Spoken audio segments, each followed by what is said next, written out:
Hello friends, आज की class में हम लोग डिस्कस करने वाले हैं राउल्ट्स लॉ के बारे में कि राउल्ट्स लॉ क्या होता है। एंड देन जैसे आइडियल सॉल्यूशन पढ़ेंगे तो उसमें राउल्ट्स लॉ को हमको पढ़ने को मिलेगा। तो आइडियल सॉल्यूशन क्या है ये भी हमको पता चल जाएगा। तो जैसे हम लोग स्टार्ट करते हैं कि राउल्ट्स लॉ क्या है, तो राउल्ट्स लॉ को पढ़ने से पहले हम लोग देख लेते हैं कि डेल्टॉन्स लॉ क्या होता है, क्योंकि डेल्टॉन्स लॉ से ही स्टार्ट होता है हमारा राउल्ट्स लॉ, जैसे बोले, है ना। तो डेल्टॉन्स लॉ के बारे में जैसे देखेंगे फ्रेंड्स, तो ये क्या बोला जा रहा है कि डेल्टॉन्स लॉ क्या बोलता है, the total pressure of mixture of gases is equal to the sum of the partial pressure of the individual component gases. मतलब जैसे देखें फ्रेंड्स कि डेल्टॉन्स लॉ क्या बोल रहा है कि किसी कंटेनर में अगर गैस है तो प्रत्येक गैस का, जैसे बोले पर्टिकुलर एक गैस का क्या बोल सकते हैं, टोटल प्रेशर के बराबर होता है। जैसे बोल सकते हैं ना कि जितना गैस इसमें प्रेजेंट है इस कंटेनर में, वो टोटल कंटेनर की प्रेशर के बराबर होगा। ये जैसे देख रहे हैं, पी हमारा क्या है, प्रेशर है, पूरा कंटेनर का प्रेशर है, जो इक्वल रहेगा जो पर्टिकुलर जो पार्शियल प्रेशर है, ये हमारा पार्शियल प्रेशर है पर्टिकुलर, यानी कि अलग अलग गैस का पार्शियल प्रेशर जैसे देखें तो ये इसके टोटल के बराबर होगा, जो कंटेनर का प्रेशर रहेगा वो। तो ये डेल्टॉन्स लॉ के हिसाब से होता है ना। इसको वेयर्स जैसे करेंगे तो पी इज इक्वल टू हमारा क्या हो जाएगा, प्रेशर है, then P A P B plus C जो रहेगा हमारा पार्शियल प्रेशर रहेगा। तो ये बोल रहा है कि डेल्टॉन्स लॉ का ये कहना है, ठीक है, कि एक कंटेनर के अंदर जितना गैस है प्रेजेंस है उसके टोटल के बराबर जो रहेगा वो कंटेनर का प्रेशर जो रहेगा उसके बराबर रहेगा। ठीक है फ्रेंड्स, अब जैसे आगे देखते हैं राउल्ट्स लॉ का।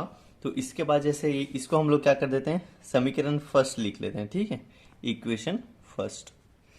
अब सेकंड में जैसे देखते हैं कि राउल्ट्स लॉ क्या होता है, आइडियल सॉल्यूशन क्या होता है। तो राउल्ट्स लॉ क्या बोलता है, it states that the partial pressure of each components of an ideal mixture of mixture is equal to the vapor pressure of the pure component multiplied by its mole fraction in the mixture। मतलब ये कि अगर हम लोग कोई container लेते हैं जिसके अंदर क्या है, पार्शियल प्रेशर प्रेजेंस है उसका, तो ये राउल्ट्स लॉ क्या बोलता है कि उसका भी अलग से एक प्रेशर रहता है जिसको क्या बोलते हैं हम लोग, vapour pressure and mole fraction बोलते हैं, ठीक है। और जैसे देखें तो फिर राउल्ट्स लॉ क्या बोलता है, the partial vapour pressure of each components is solution is already proportional to its mole fraction is directly proportional to the mole fraction। मतलब कि ये बोला जा रहा है कि जो हमारा पार्शियल प्रेशर रहेगा वो मोल फ्रैक्शन के डायरेक्टली प्रोपोर्शनल रहेगा। जैसे इस इक्वेशन के थ्रू देखें तो फिर, है ना, partial vapour pressure is directly proportional to the mole fraction. अब इसे हम भी ऐसे ही लिख सकते हैं कि pressure is equal, partial pressure is equal to vapour pressure into mole fraction, ठीक है। अब जैसे राउल्ट्स लॉ के हिसाब से देखें तो फिर अगर एक कंटेनर में क्या बोल सकते हैं, अलग अलग वेपर उसमें है, अलग अलग गैसेस उसमें अगर प्रेजेंट है, तो उस पार्शियल प्रेशर का अलग प्रेशर और रहेगा, एक और प्रेशर रहेगा जिसको पार्शियल प्रेशर वेपर प्रेशर बोलेंगे एंड मोल फ्रैक्शन बोलेंगे।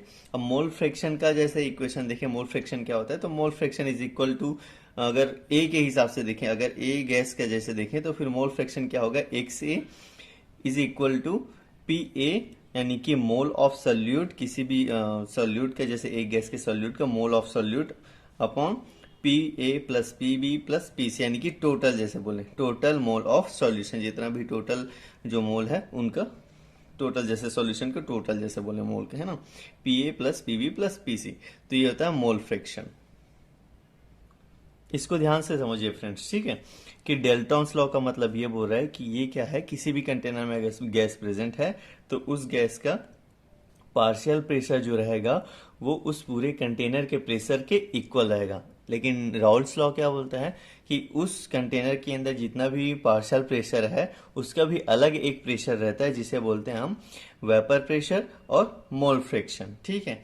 तो इसके हिसाब से जैसे देखते हैं तो ये क्या बोल रहा है कि जो पार्शियल वेपर प्रेशर है, partial vapour pressure of each component is solution in solution is directly proportional to the mole fraction. और जो इसमें पार्शियल वेपर प्रेशर है वो डायरेक्टली प्रोपोर्शनल रहेगा किसके, मोल फ्रैक्शन के, यानी कि डायरेक्टली प्रोपोर्शनल जो रहेगा वो मोल फ्रैक्शन के रहेगा, ठीक है। तो इसके आगे जैसे देखते हैं तो आगे का प्रोसेस जैसे देखें हम लोग। अब जैसे आगे देखते हैं फार्मूला है, तो फार्मूला हमारा क्या बनेगा, P is equal to P naught into X. तो इसमें क्या होगा कि इसका फार्मूला का मतलब ये है कि जो पार्शियल प्रेशर जो रहेगा, जैसे हमारा ये कंटेनर था, इसके अंदर जो अलग अलग गैस प्रेजेंस है ना, जिसका partial pressure P P B and P जो था, इसका अलग अलग क्या बना था, प्रेशर था, वेपर प्रेशर था, और क्या था, मोल फ्रिक्शन था, है ना, अलग प्रेशर वो जनरेट कर रहा था जैसे बोले। तो इसका जैसे देखें तो पी ए का वैल्यू क्या बनेगा हमारा, P A P naught A X A बनेगा, एंड पी बी का क्या बनेगा, P naught B X B, and P C का क्या रहेगा, P naught C X C. हमारा ये रहेगा पी नॉट सी जैसे देखें, या फिर P naught B P naught ए जैसे देखें, तो ये हमारा वेपर प्रेशर रहेगा, वेपर प्रेशर, एंड एक्स जो रहेगा हमारा मोल फ्रैक्शन रहेगा उस पर्टिकुलर गैस का।